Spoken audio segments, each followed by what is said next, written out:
Hello दोस्तों, मैं विशित सिंह आपका स्वागत करता हूं टीचर्स एकेडमी पर। मुझे उम्मीद है कि आप ठीक होंगे और मेरी क्लास जहां कहीं भी हों देख रहे होंगे। अगर क्लास अच्छी लगे तो लाइक करें, सब्सक्राइब करें। तो आज बिना समय गवाए शुरू करते हैं बाल विकास एवं शिक्षण शास्त्र के प्रश्नों को। बाल विकास। अब यहाँ पर आता है पहला प्रश्न है एक जुड़वा।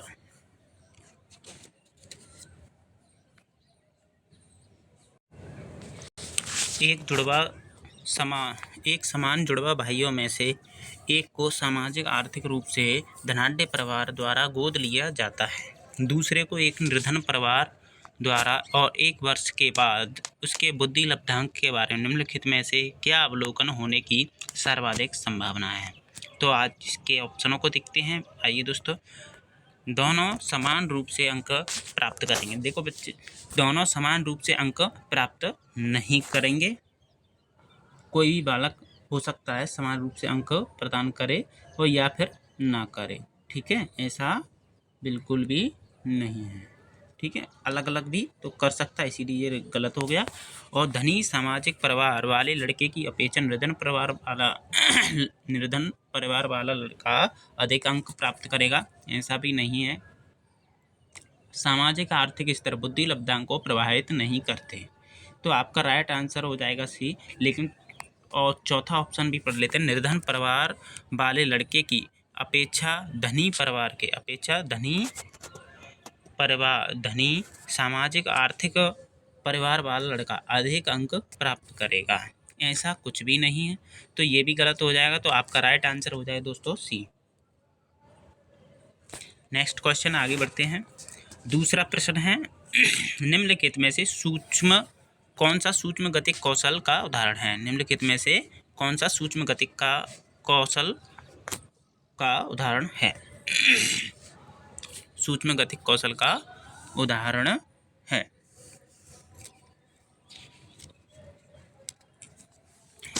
तो सूक्ष्म गतिक कौशल होता है यानी जो हाथों, जिसमें 4 उंगलियां और चौथा 5वां अंगूठा, ये दोनों 5 चीज़ सक्रिय रहती हैं, तो उनसे जो कार्य लिया जाता है तो वह सूक्ष्म गतिक कौशल के अंतर्गत आता है। तो चढ़ने में पैरों का भी यूज होगा, तो ये सूक्ष्म गतिक कौशल नहीं है। दौड़ने में भी पैरों का यूज होगा और फुदकने में भी होगा। लेकिन लिखने में क्या होगा, केवल उंगलियों का ही प्रयोग होगा।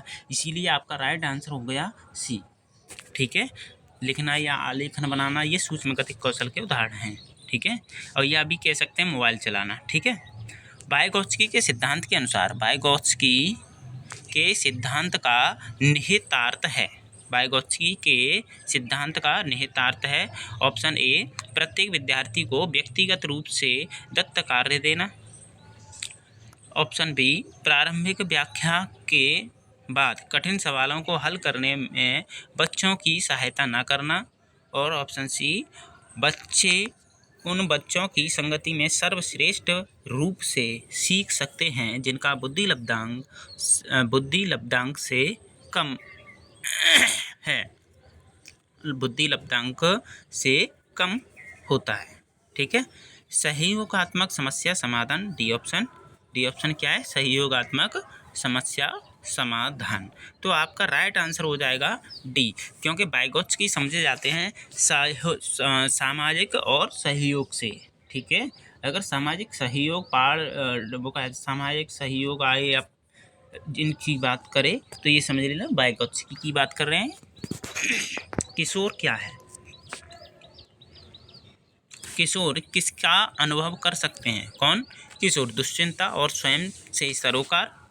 किशोर हैं किसका अनुभव करते हैं, बचपन में किए गए अपराधों के प्रति डर के भाव और आत्मसिद्धि के भाव। आत्मसिद्धि का कोई भाव नहीं होता क्योंकि ये बालक हैं किशोर अवस्था वाले। ठीक है, तो ये तो गलत हो गया। और जीवन के बारे में परितृप्त, ऐसा भी नहीं होता कि परितृप्त में बच्चा है जब बचपन में, तो इनको सबसे ज़्यादा क्या सताती है, दुश्चिंता सताती है कि भाई क्या होगा, ये होगा, मैं ऐसा दिखूँ वैसा दिखूँ।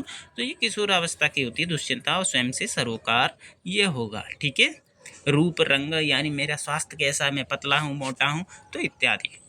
तो प्रश्न नंबर 5 है शारीरिक रूप से सक्षम बच्चों को सामान्यतः होता है, जो शारीरिक रूप से कैसे होते हैं, सक्षम बच्चों को सामान्यतः क्या होता है, शारीरिक रूप से सक्षम है, कैसी है, सक्षम, शारीरिक रूप से अक्षम नहीं है, सक्षम बालक हैं, तो इसका बच्चों को सामान्यतः हो सकता है, क्या हो जाएगा, डिस्ग्राफिया हो जाएगा, जो लिखन विकार है, ठीक है, लिखन विकार है, क्या है, लिखन विकार। इसमें क्या होता है कि उसकी लिखने की जो राइटिंग है वो ठीक से पहचानी नहीं जाती, ठीक है। आंशिक और 6वां प्रश्न है आंशिक पुनर्बलन। आंशिक पुनर्बलन क्या होता है, सतत पुनर्बलन की अपेक्षा कम प्रभावित होता है। सतत पुनर्बलन की अपेक्षा कम प्रभावित होता है, ऐसा बिल्कुल नहीं है, इसका जस्ट उल्टा होता है, तो ये ऑप्शन गलत हो जाएगा। वास्तविक कच्चा कच्च में अनुप्रयुक्त नहीं किया जा सकता, ऐसा भी नहीं है। आंशिक पुनर्बलन किया जा सकता है। पशुओं को प्रशिक्षित करने में सर्वाधिक कार्य करता है, ऐसा भी नहीं है, तो ये भी ऑप्शन गलत हो जाएगा। तो आपका राइट आंसर हो जाएगा ऑप्शन नंबर डी, सतत पुनर्बलन की अपेक्षा अधिक क्या होता है, प्रभावित होता है, ठीक है। नेक्स्ट क्वेश्चन 7 पहला क्वेश्चन है, एक सशक्त विद्यालय अपने शिक्षकों में निम्नलिखित योग्यता में से किसे सर्वाधिक बढ़ावा देगा, किसे सर्वाधिक क्या देगा, बढ़ावा देगा। अनुशासित स्वभाव, प्रतिस्पर्धा अभिवृत्ति और परीक्षण करने की प्रवृत्ति, और चौथा ऑप्शन है स्मृति।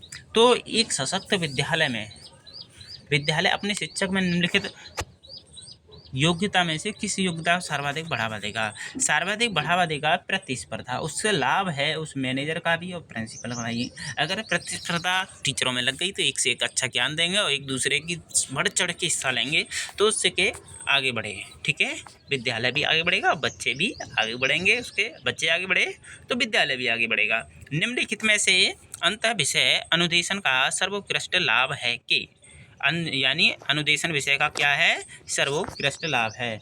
अनुदेशन अंतः विषय अनुदेशन का सर्वोत्कृष्ट लाभ है। पहला पाठ योजना के बारे में,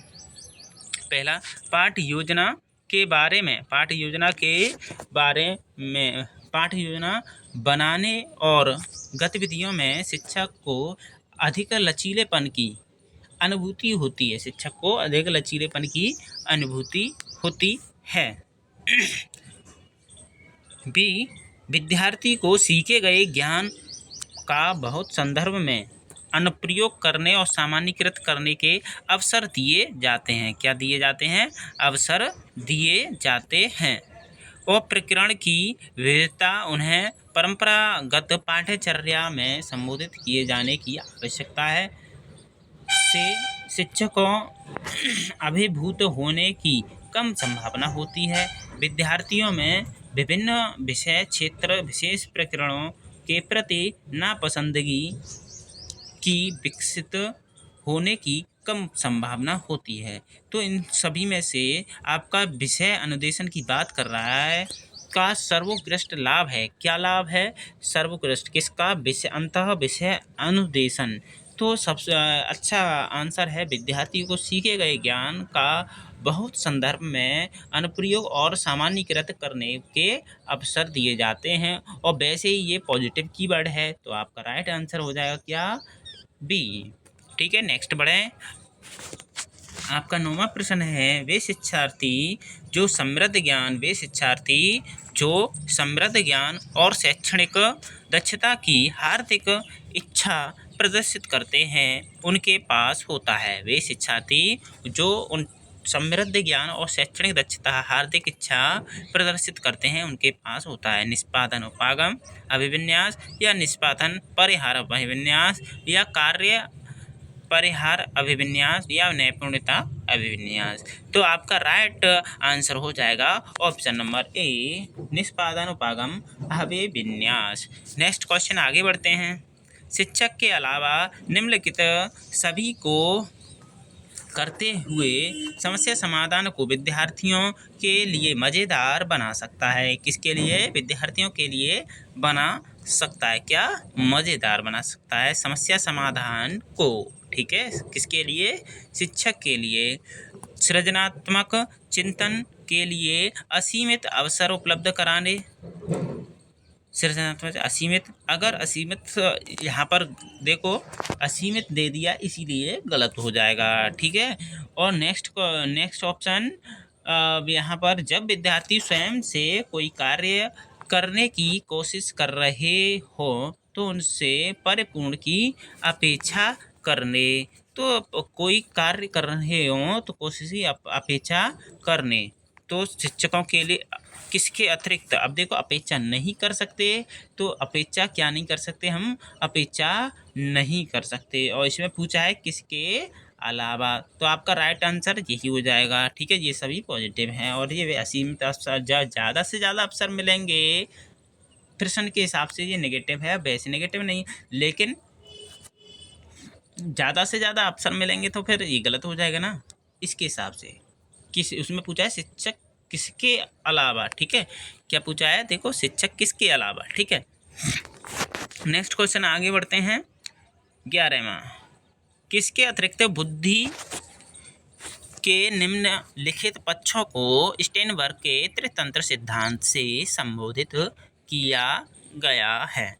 त्रितंत्र किसके अतिरिक्त, तो किसके अतिरिक्त किया गया है आपका 11वां प्रश्न है, किसके अतिरिक्त संदर्भित किया गया है। ऑप्शन नंबर सी, सामाजिक। स्टेनबर्ग ने बुद्धि का त्रितंत्र सिद्धांत प्रस्तुत किया। इसका तो राइट आंसर क्या हो जाएगा बच्चे, क्या हो जाएगा सामाजिक, ठीक है। और जो स्टेनबर्ग थे उन्होंने बुद्धि का त्रितंत्र सिद्धांत दिया था। एक प्रश्न यहीं पर बन जाता है, त्रितंत्र सिद्धांत किसने दिया था। देखो यहाँ पर बन गया एक प्रश्न, त्रितंत्र का सिद्धांत जो है किसने दिया था, स्टेनबर्ग ने दिया था। किसने दिया था, स्टेनबर्ग ने दिया था। इनके अनुसार तर्क करते समय व्यक्ति के मन में क्या है, वह क्या सूचनाओं को किस ढंग से प्रक्रमित करता है, यही बुद्धि है। यही क्या है, किस ढंग से सूचना को किस ढंग से प्रक्रमित करता है, यही बुद्धि है। त्रितंत्र सिद्धांत के 3 उप सिद्धांत हैं, संदर्भात्मक उप सिद्धांत और अनुभवजन्य उप सिद्धांत और घटक उप सिद्धांत। ये त्रितंत्र के कैसे हैं, ये उप सिद्धांत हैं। नेक्स्ट क्वेश्चन आगे बढ़ते हैं। हार्वर्ड गार्डनर बहुबुद्धि के लिए जाने जाते हैं का बुद्धि का सिद्धांत किस पर बल देता है। शिक्षार्थी में अनुबंधित कौशलों या सामान्य बुद्धि या विद्यालय में आवश्यक समान योग्यताओं और प्रत्येक व्यक्ति की विलक्षण योग्यताओं। तो आपका राइट आंसर होगा प्रत्येक व्यक्ति की विलक्षण योग्यताओं। आपका राइट आंसर हो जाएगा दोस्तों डी, ठीक है। क्या हो जाएगा, प्रत्येक व्यक्ति की विलक्षण। हार्वर्ड गार्डनर ने बहुबुद्धि का सिद्धांत दिया और बुद्धि का सिद्धांत प्रत्येक व्यक्ति की विलक्षण योग्यता पर बल देता है। इनके अनुसार बुद्धि कोई एक तत्व नहीं जबकि भिन्न भिन्न प्रकार की बुद्धियों का अस्तित्व है। प्रत्येक बुद्धि एक दूसरे से क्या होती है, स्वतंत्र होती है। थ फ च ध्वनियाँ हैं, स्वनिम है या रूपिम है या लेखिम है या शब्दिम है। तो आपका राइट आंसर होगा स्वनिम। थ फ छ क्या हैं, ये स्वनिम ध्वनियाँ हैं। हिंदी स्वनिम में 2 स्तर होते हैं, एक तो कथ्य यानी कंटेंट और एक अभिव्यक्त एक्सप्रेशन। कथ्य और एक अभिव्यक्त।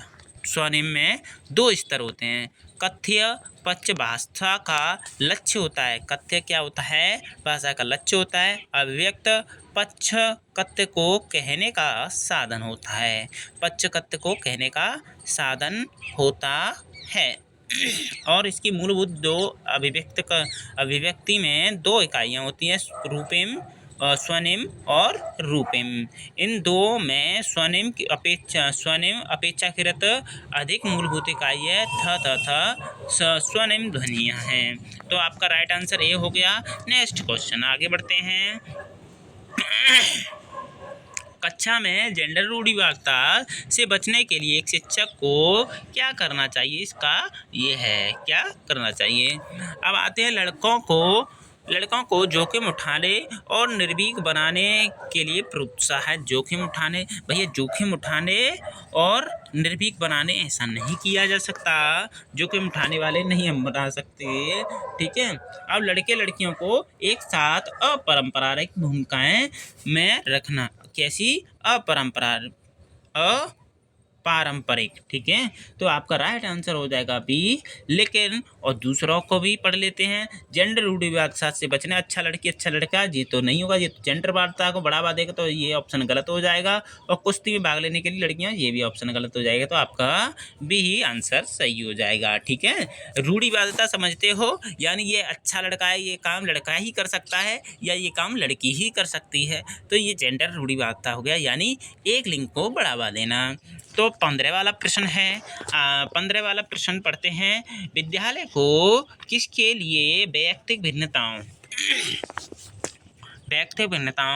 को पूरा करना चाहिए? विद्यालयों को किसके लिए व्यक्तिगत भिन्नताओं को पूरा करना चाहिए? व्यक्तिगत शिक्षार्थी को विशिष्ट रूप की अनुभूति करने के लिए, या व्यक्तिगत, अब देखो विशिष्ट रूप की अनुभूति नहीं किया जा सकता कि बच्चे को विशिष्ट रूप की अनुभूति कराए, या व्यक्तिगत शिक्षार्थियों के मध्य खाई को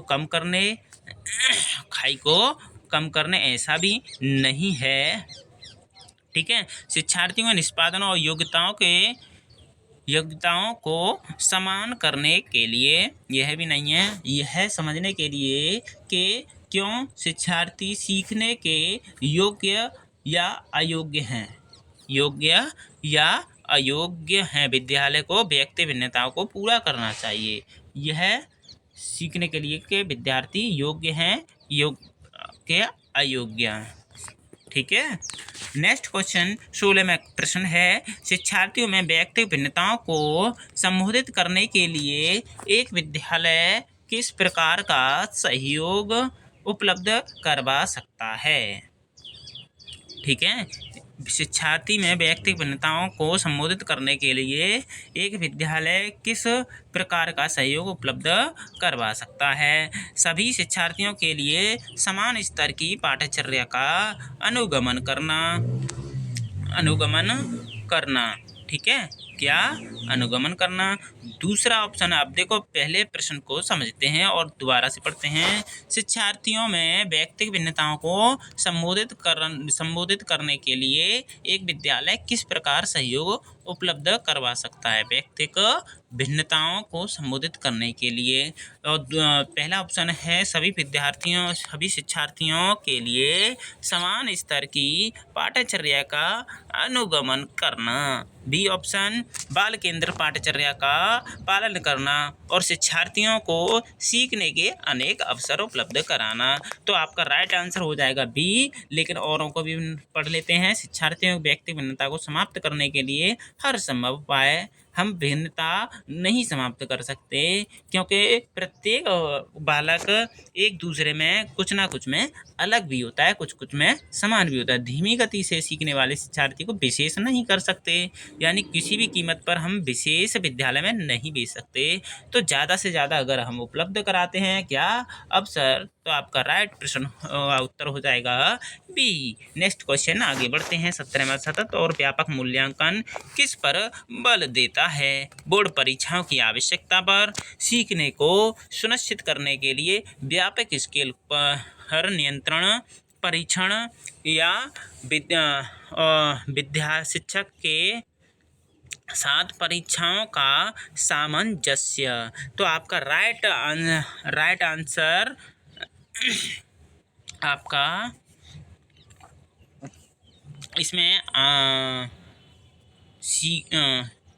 प्रश्न का उत्तर नहीं दिया गया है, इनमें से कोई नहीं होगा। और ऑप्शन इसका क्या होगा? सीखने को किस प्रकार अवलोकित, रिकॉर्ड और सुधारा जाए, ठीक है। क्या सतत और व्यापक मूल्यांकन किस पर बल देता है? सतत और व्यापक मूल्यांकन सीखने को किस प्रकार अवलोकित, सीखने को किस प्रकार अवलोकित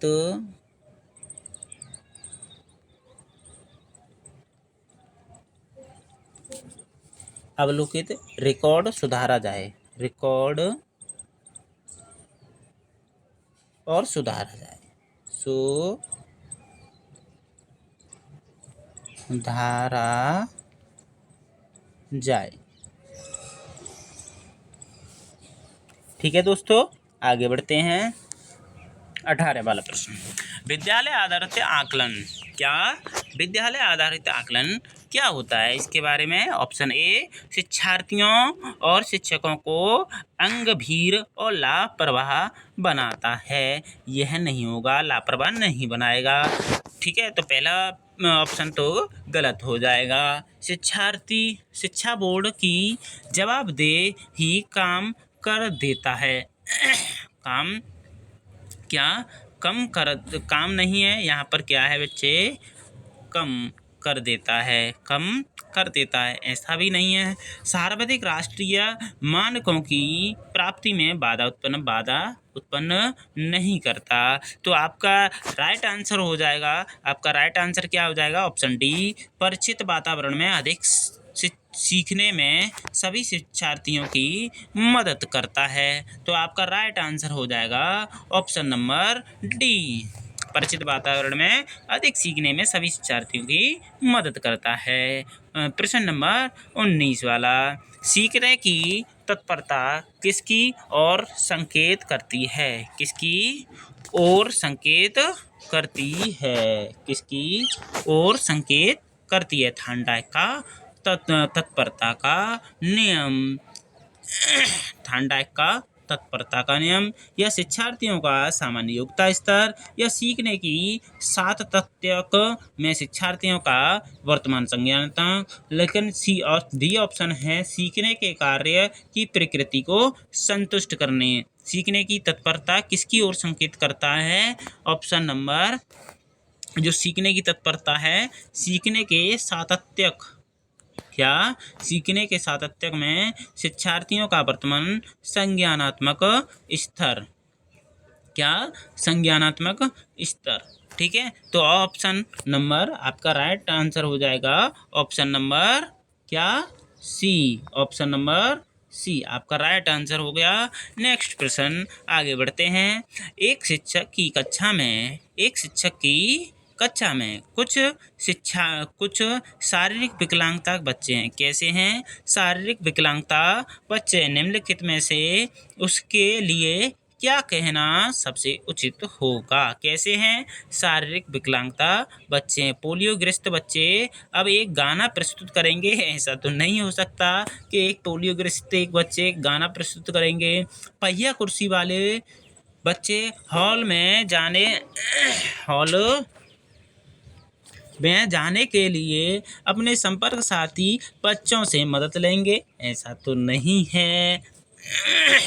शारीरिक रूप से असुविधाग्रस्त बच्चे कक्षा में ही कोई वैकल्पिक गतिविधि कर सकते हैं। और चौथा भी पढ़ लेते हैं, ठीक है। मोहन खेल के मैदान में जाने के लिए आप उसकी बैसाखियों का प्रयोग क्यों नहीं करते हो? तो ये भी नहीं होगा, तो आपका राइट आंसर हो जाएगा सी।